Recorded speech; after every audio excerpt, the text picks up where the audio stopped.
नमस्कार साथियों, जय हिंद। आप सभी को कैरियर क्लासेज लर्न के यूट्यूब चैनल में स्वागत है। साथियों, आज के इस वीडियो में हम DElEd face to face session 2023 से 25 सेकेंड ईयर के पाठ्यक्रम का पहला विषय यानी S1 का जो है यानी समकालीन भारतीय समाज में शिक्षा का जो है यूनिट फर्स्ट हम स्टार्ट किए हैं। ये दूसरा पार्ट है। इससे पहले एक पार्ट बन चुका है, लिंक डिस्क्रिप्शन में आप वहाँ से देख सकते हैं। ये SCERT के द्वारा तैयार किया गया बुक है। इसी से 100% गारंटी है कि आपका क्वेश्चन आएगा और इसको हम पूरे डिटेल के साथ बता रहे हैं, एकदम बेसिक तरीका से। समझ गए? इसको आप सुन भी लेंगे एक बार और नोट्स बना लेंगे तो समझिए आपका जो है जो 70 नंबर का इसका एग्जाम होता है, समझिए इसमें आप 60+ नंबर ला सकते हैं आराम से। ये हमारा नोट्स है। इसमें इसके मतलब इसमें जो है फर्स्ट ईयर का भी और सेकेंड ईयर का भी वीडियो दिया जाएगा। अलग से नोट्स भी जो है आपको टेलीग्राम पर दिया जाएगा। तो चलिए आज का सेशन स्टार्ट करते हैं। चैनल पर नए होंगे तो चैनल को सब्सक्राइब कर लें। तो इससे पहले हम विविधता के बारे में जान लिए थे।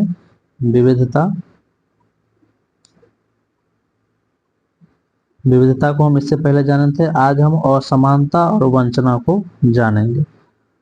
समझिए, विविधता इससे पहले वाले पार्ट में हम बता चुके हैं। विविधता मतलब आम बोलचाल की भाषा में विविधता को हम बोलते हैं, यानी कि भाषा में जब भिन्न भिन्न प्रकार की चीजें, विविधता का मतलब जब भिन्न भिन्न प्रकार की चीजें कहिए, जीव कहिए, प्राणी कहिए, जंतु कहिए, जब एक साथ रहते हैं तो उसे हम विविधता कहते हैं। विविधता का अर्थ अलग अलग प्रकार के धर्म, बोली, भाषा और समाज से है। इसे आप इस तरह से लिख सकते हैं। जैसे भारत क्या है? एक विविधतावादी राष्ट्र है, अर्थात यहाँ पर विभिन्न तरह के जाति, धर्म, बोली, भाषा, सभ्यता, संस्कृति, धर्म आदि के लोग यहाँ पे रहते हैं।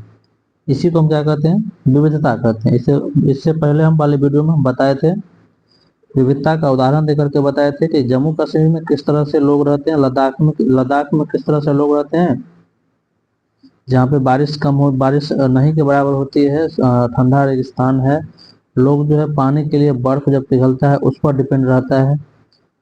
और एक तरफ बताए थे केरल का जो है किस तरह से वहाँ पर जो है समुद्र से, एक साइड से समुद्र है और वहाँ पर जो है लोग किस तरह से, दोनों की भौगोलिक स्थिति हम अलग अलग तरीका से बताए हुए थे। वहाँ पे विविध तरह के मसाले होते हैं, जिससे इसके लिए हम वहाँ उसको क्या बोलते हैं, मसालों का शहर भी बोलते हैं। और मसाले के कारण वहाँ का क्षेत्र क्या है? व्यापारियों के लिए बहुत ही आकर्षक का क्षेत्र है। तो इसी तरह से विविधता के बारे में हम बताए थे। आज हम असमानता और वंचना के बारे में जानेंगे आज के इस वीडियो में।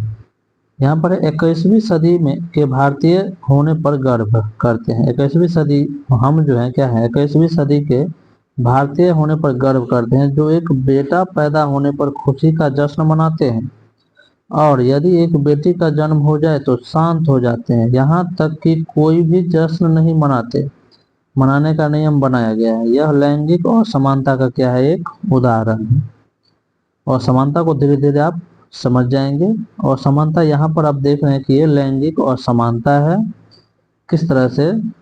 असमानता को आप अलग अलग तरह से देख सकते हैं, जैसे सामाजिक असमानता, लैंगिक असमानता, आय में असमानता, व्यवहार में असमानता, समान साझेदारी में असमानता, अलग अलग तरह से। तो यहाँ पर आप देख रहे हैं किस तरह से हम 21वीं सदी में जी रहे हैं, अपने आप पर गर्व कर रहे हैं, लेकिन बेटा पैदा होने पर खुशी मनाते हैं और बेटी जब जन्म लेती है तो उन पर जो हम कोई खुशी नहीं मनाते हैं, जश्न नहीं मनाते हैं। ये क्या है? लैंगिक असमानता है। यानी लड़का होने पर खुशी और लड़की होने पर नाराज, ये लैंगिक असमानता है। वर्तमान जाति व्यवस्था की असमानता का एक उदाहरण है। वर्तमान जाति व्यवस्था भी क्या है? असमानता का एक उदाहरण है। इस व्यवस्था में क्या है? समाज को अलग अलग समूहों में बांट दिया गया है। आप देख रहे हैं कि प्रत्येक समाज में अलग अलग तरह के समूह होते हैं, अलग अलग तरह के लोग होते हैं, जो अपने अपने काम के अनुसार, अपने अपने धर्म के अनुसार काम करते हैं। इस बंटवारे का आधार था कि लोग किस किस तरह का काम करते हैं, लेकिन आज लोग जिस जाति में पैदा होते हैं उसे बदल नहीं सकते, वो अपने पुश्तैनी कार्यों को ही अपना लेते हैं। आप देखे होंगे कि मोची नाई इस सब को देखे होंगे कि किस तरह से उस जाति में जब अगर बच्चा पैदा होता है तो वो अपने ही पेशा को जो है अपना लेता है। ये क्या है, सामाजिक असमानता है, उसको ये इस तरह से बना दिया गया है कि वो अलग तरीका का काम करने में उसको क्या होता है, परेशानी होता है।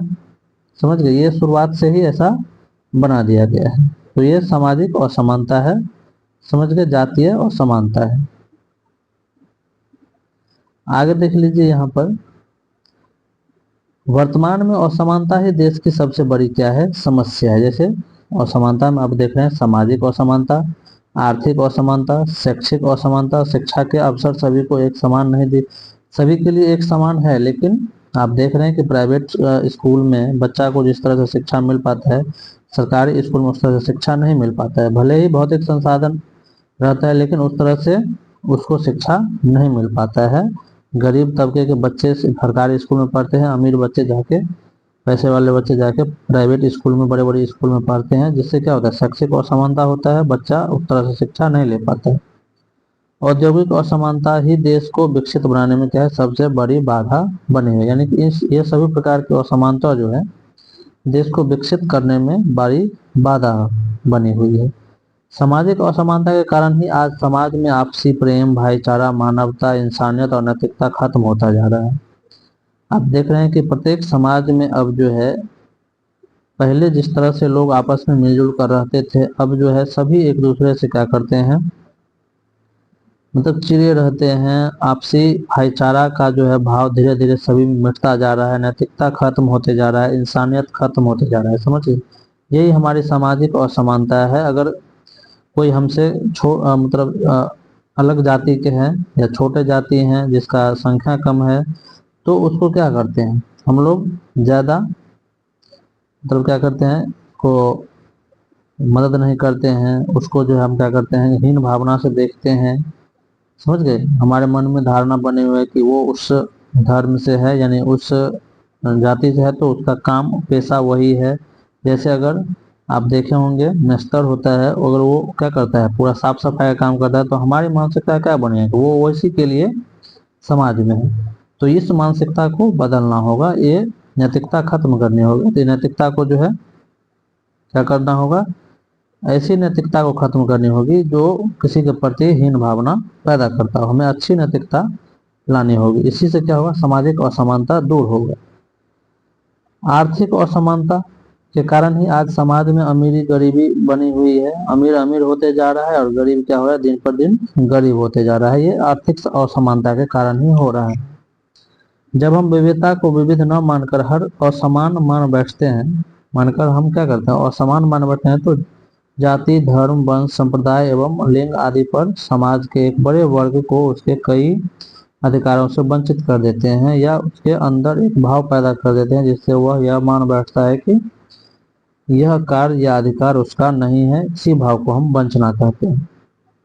और समानता क्या हो गया, किसी के साथ गलत व्यवहार करना, अनैतिकता, मतलब किसी के साथ गलत आचरण करना, उस किसी के प्रति गलत सोच रखना, वो हमारी असमानता होगी। यानी किसी को हम अपने समाज में क्या कर रहे हैं, किसी को यानी कि आर्थिक रूप से कमजोर है तो उसको मदद नहीं कर रहे हैं, ये आर्थिक असमानता हो गया। सामाजिक असमानता यानी समाज में उसको ऊपर नहीं उठने दे रहे हैं, उसको समझ रहे हैं कि वो उसी काम के लिए आया है, तो उसको वो सामाजिक असमानता हुआ।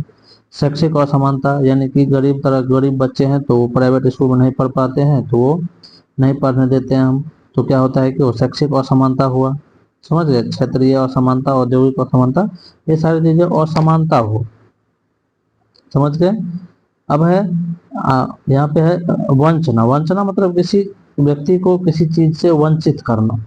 समझिए, यानी उसके अधिकारों से वंचित करना। वो अगर उस लायक है, हम जैसे स्कूल में किसी बच्चे के लिए कुछ आया, यानी तो अगर वर्चस्व वाले व्यक्ति है तो उसको हम वो सामान दे दिए, उसके बच्चे को दे दिए, लेकिन हम गरीब बच्चे को नहीं दिए, तो वो क्या हो गया, उसका वंचित करना हो गया, उसके अधिकार से वंचित करना हो गया, शिक्षा के अधिकार से वंचित करना हो गया। समझिए, यही है, जब हम विविधता को विविध न मानकर और समान मान बैठते हैं, तो जाति, धर्म, वंश, संप्रदाय एवं लिंग आदि के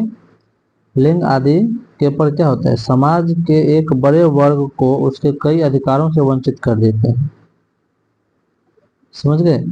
जब विविधता को हम विविधता, हमारे समाज में क्या है, विविधता है, विविधता को हम विविधता न मान करके असमानता मान बैठते हैं, यही हमारी सबसे बड़ी भूल हो जाती है।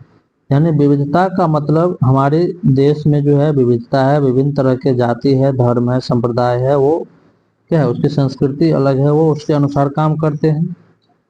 लेकिन हम उसको असमानता मान बैठते हैं तो क्या हो जाता है, जाति, धर्म, वंश, संप्रदाय एवं आदि लिंग के लोग समाज में क्या है, बड़े वर्ग के लोग क्या होते हैं, अपने अधिकार से वंचित हो जाते हैं, या उनके अंदर एक भावनाहीन भावना पैदा हो जाती है कि हम इसी काम के लिए आए हैं, हमें यही काम करना चाहिए। तो यही क्या हो गया, वंचना हो गया। वंचना मतलब किसी को अपने अधिकार से वंचित करना, चाहे शिक्षा से हो, समझिए, शिक्षा हो, मतलब आर्थिक चीज से, आर्थिक मदद से हो, किसी भी चीज से हो, उससे हम अगर वंचित कर रहे हैं, उसके अधिकार से वंचित कर रहे हैं, तो वो क्या हो गया, उसका वंचना होगी। अब आइए हम विविधता और समानता एवं वंचना की अवधारणा तथा शैक्षिक संदर्भ को दो दृष्टांतों से समझते हैं। दो कहानी है, दृष्टांत वन है, हम इसको शॉर्ट में बता देते हैं। इसमें क्या है, फूलपुर गांव में एक हरिमोहन नाम का एक माली रहता था। उसके पास एक बड़ा बगीचा था जिसमें तरह तरह के फूल लगे हुए थे, यानी विविधता उसके एक ही कहानी में बताया गया है कि किस तरह से विविधता, वंचना और असमानता एक ही में बताया गया। आप इसको अच्छे से समझिएगा। यहाँ पे क्या था, फूलपुर गांव में एक हरिमोहन नाम का एक माली था। उसके पास एक बड़ा बगीचा था, उसमें विविध तरह के फूल थे। ठीक है, विभिन्न प्रकार के फूलों से लदा हुआ बगीचा था, किसी का भी मन मोह लेता था। बगीचा के बीचों बीच क्या था, एक चबूतरा था।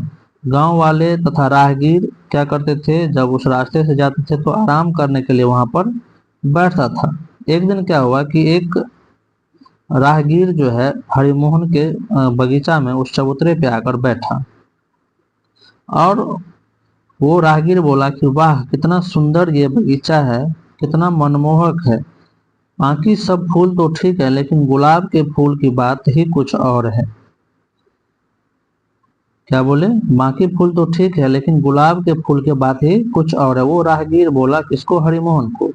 अब हरिमोहन जो है उसके पास आ गया और कि बोला कि अनेकों फूल के देखभाल के चक्कर में हम क्या करते हैं, गुलाब के पौधे पर हम कम ध्यान दे पाता हूँ, नहीं तो ये फूल और भी बड़े होते और भी ज्यादा फूल इनमें लगे होते, गुलाब के फूल में। वो उस राहगीर को हरिमोहन बोला। राहगीर क्या बोला कि ये और फूलों के बात तो छोड़ो, गुलाब जो है और भी अच्छा है। लेकिन हरिमोहन जो आके उसके पास बैठा तो वो बोला कि देखिए, हम जो है जितना फूल मेहनत और फूलों पर करते हैं, उतना मेहनत अगर इस पर कर देंगे तो ये और विकसित होता है, इसमें और फूलें होती। लेकिन अब मैं जरूर इन पर विशेष ध्यान दूंगा। अब विशेष ध्यान इस पर देने का मतलब हो गया कि अब उसको, यानी असमानता, यानी कि इसमें अब इसका ज्यादा देखभाल करेगा और उस फूल को, उस पौधे को कम देखभाल करेगा।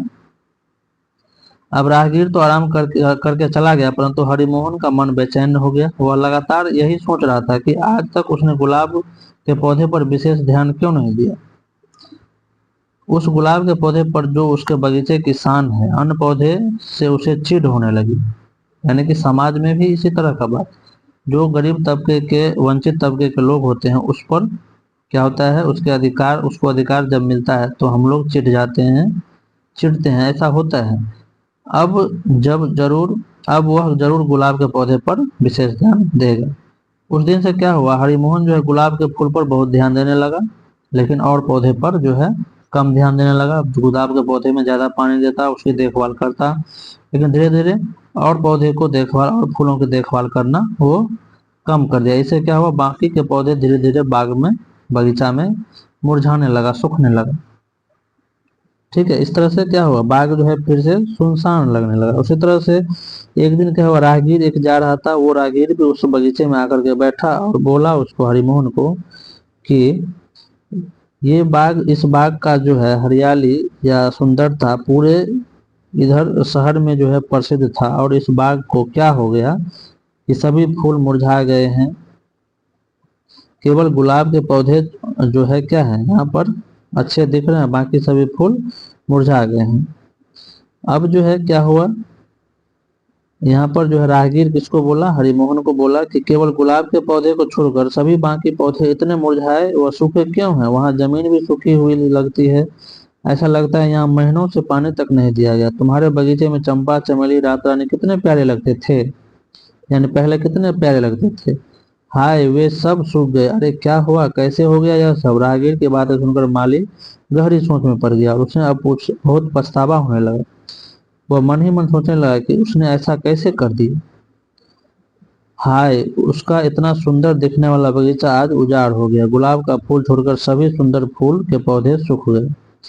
यानी एक चीज इसमें समझिए कि विविधता एक तरह से क्या, पहले विविधता हुआ कि बगीचा था एक जिसमें विविध तरह के पौधे फूल जो है लगे हुए थे, जिससे बाग जो है बगीचा जो है सुंदर दिख रहा था। यानी हमारे समाज में विविधता है, इसी तरह से हमारा समाज फलता फूलता है, अच्छा लगता है। लेकिन अगर समाज में एक ही तरह के लोग रहेंगे, एक ही सोच के लोग रहेंगे तो समाज विकसित नहीं होगा।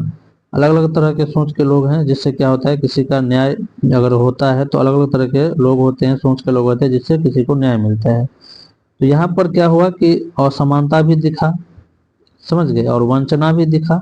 असमानता क्या दिखा कि वो शुरुआत में क्या कर रहा था, गुलाब के पौधे को कम ध्यान दे रहा था और बाकी के पौधे पर ध्यान दे रहा था, यानी असमानता है। फिर वंचना क्या हुआ कि बाद में जो है बाकी के फूलों को क्या किया, उसको पानी से वंचित किया, समझ गए। तो ये सारी चीजें इसमें था, विविधता, वंचना और असमानता। आगे के दृष्टांत में यहाँ पर है कि बिहार के मधेपुरा जिले में तुनियाही तुनियाही गांव में एक उत्क्रमित मध्य विद्यालय था। इस विद्यालय में जो है 200 विद्यार्थी लगभग पढ़ रहे थे।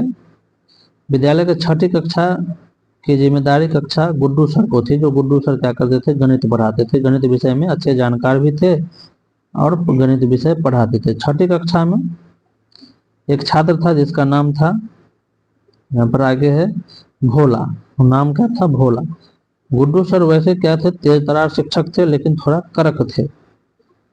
और गुड्डू जो था ये मालिन बस्ती के विद्यार्थी, भोला का गणित में प्रदर्शन थोड़ा कम था। भोला जो है गणित में कमजोर था, ठीक है। जब भी गुड्डू सर कुछ सवाल देता, भोला जो है अक्सर गलती कर देता, जिससे क्या होता है, गुड्डू सर भोला को बहुत बुरा भला कहता और उसके मोहल्ले यानी बस्ती का भी क्या करता, उसको बड़ा बुरा भला कहता कहता उसकी बस्ती अच्छी नहीं है, वो इस बस्ती से आता है, वहाँ के लोग अच्छे नहीं है, इस तरह से उसको बार बार बोलता। यानी कई बार उसके बस्ती की शिकायत भी करता था।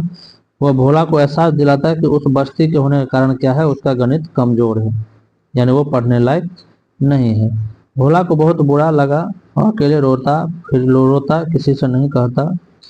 वो क्या था, समूचा अस्तित्व उसे धिक्कारता, उसका समूचा अस्तित्व उसे धिक्कारता। उसकी आंखों के आगे बस्ती की तस्वीरें दौड़ने लगी। वह खुद को कोसता, अपने आप को कोसता कि, और वो हीन भावना से ग्रस्त होने लगा था कि वो अपने सोचने लगा, वो अपने दोस्तों के बीच नहीं बैठता, किसी कक्षा में प्रश्न का उत्तर नहीं देता, हमेशा शांत उदास रहता। वो हंसमुख, हंसना भी भूल गया था, जैसे मानो हंसना भी वो भूल गया था। यानी कि टीचर जो थे, अगर वो बच्चा कमजोर है तो उसके गलतियों का पता न लगा करके उसे जो है क्या करते थे, डांटते थे, उसको बड़ा भला करते थे, उसके समाज का बुराई करते थे। वो जिस समाज से आते थे उसका क्या करते थे, वो बुराई करते थे। यही असमानता का व्यवहार उसके साथ कर रहा था, ठीक है। तब क्या हुआ, भोला भले ही गणित में कमजोर था परंतु वो अच्छी कविता लिखता था। तो एक दिन एक खुर्शीद आलम सर थे जो हिंदी के शिक्षक थे और हिंदी में बहुत जानकार थे। उसने भोला की कहानी, भोला को जो है कविता लिखने की शैली देखा तो वो दंग रह गए। उन्होंने जिस तरह की कविता लिखते हुए देखा उस भोला को, तो वो दंग रह गए और देखा कि बड़े बड़े कवि भी इस तरह से कविता नहीं लिख पाते। तब जो है वो क्या कि खुर्शीद आलम सर जो है उसको प्रोत्साहित किया, उससे जो है पूछा कि तुम गुमसुम क्यों रहते हो, तो क्या कारण है कि तुम जो है गुमसुम रहते हो, हंसते नहीं हो, किसी प्रश्न का जवाब नहीं देते हो। जब लंच हुआ तो लंच में भोला से जो है उसका पता लगाया। खुर्शीद आलम सर जो है क्या किया, उसको पता लगाया कि कारण पूछा कि क्या हुआ भोला। भोला लेकिन टालता रहा, वो नहीं बोला। सर पूरा विश्वास दिलाया कि तुम बोलो क्या हुआ, हम किसी से नहीं बोलेंगे। खुर्शीद आलम बहुत सर बहुत जो उसको समझाया। फिर जो है भोला धीरे धीरे तब क्या किया, वो बोला, क्या बोला कि उसने बताया कि जो वो सर थे, जो मैथ के सर थे, वो क्या किए, उसको जो है जिस तरह से उसको बता बोलता था कि तुम इस समाज से आते हो, तुम्हें पढ़ने में जो है क्या, तुम क्या हो, तुम पढ़ नहीं सकते हो, तुम ये नहीं कर सकते हो। तो ये सारी बातें क्या किया, वो भोला जो है खुर्शीद आलम सर को बताए। ठीक है, खुर्शीद आलम सर बहुत देर से समझाया, वो उसने गणित वाले सर को समझाने की भी बात कही। यानी कि वो सर जो थे उस बस्ती के बारे में जो हीन भावना रखते थे उसके बारे में सारा बात इसको बताए सर को भोला। तब सर बोला कि भोला सर बोले, खुर्शीद सर बोले कि हम उन सर को, गणित वाले सर को समझाएंगे, तुम मन जो है हल्का करो। भोला का मन क्या हुआ, हल्का हुआ। जो बस्ती उसे हीनता की बोझ दिख रहा था, अब उस बस्ती के बारे में वो सोचने लगा और लिखने लगा। बोला खुर्शीद सर कि तुम इतने अच्छे लिखते हो, तुम्हारे जैसा लिखने बड़े बड़े कवि भी, लेखक भी नहीं लिख पाते हैं। अब उसके मंदिर जो है एक उत्साह आया कि नहीं, हम जो हमारा जो बस्ती है वो जो है हमारी प्रेरणा है, उसी पर जो हम लिखेंगे। अब जो है वो भोला क्या बोला कि अपने कमाए हुए पैसे से वह बस्ती के सारे कष्टों को दूर करेगा। भोला इन्हीं विचारों में खो गया। इधर खुर्शीद सर क्या किए, गुड्डू सर के पास गए और उसने भोला की लिखी कविता को पढ़कर सुनाया।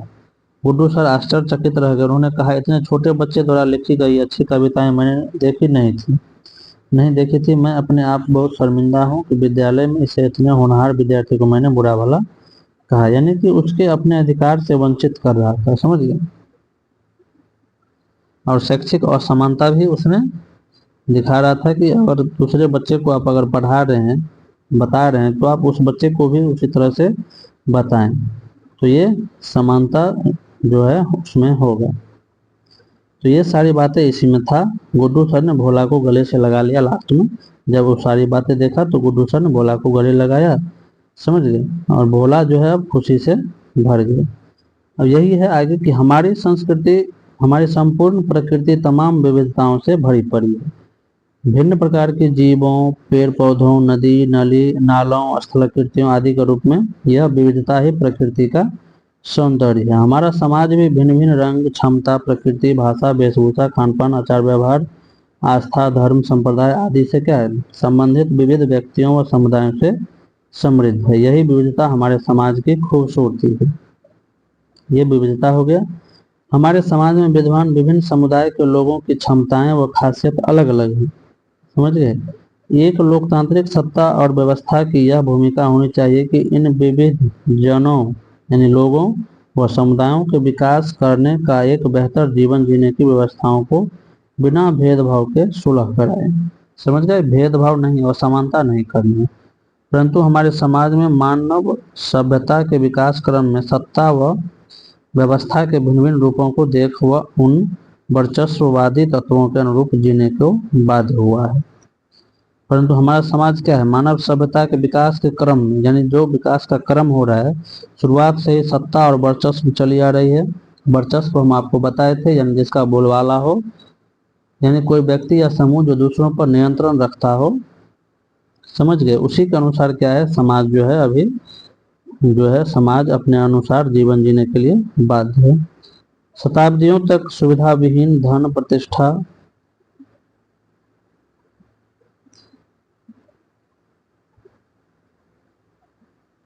यहाँ पर देख रहे हैं, प्रतिष्ठा व ताकत से क्या थे, महरूम एक बड़े वर्ग को सुविधा युक्त, बेहतर व सम्मानित जीवन जीने की व्यवस्थाओं से दूर रखा गया था। सुविधाओं से वंचित किए जाने का आधार बना जन्म का कुल, लिंग, निवास स्थान, भाषा, आस्था व मान्यताएं, धर्म व संप्रदाय आदि। यानी कि जो किसी वर्ग को वंचित रखा जाता था, किसके आधार पर, जन्म का कुल, लिंग, निवास स्थान, इस सब के आधार पर उसको वंचित रखा जाता था। ये आधार जो मूल रूप से विविधताएं हैं, इसके कारण किसी वर्ग व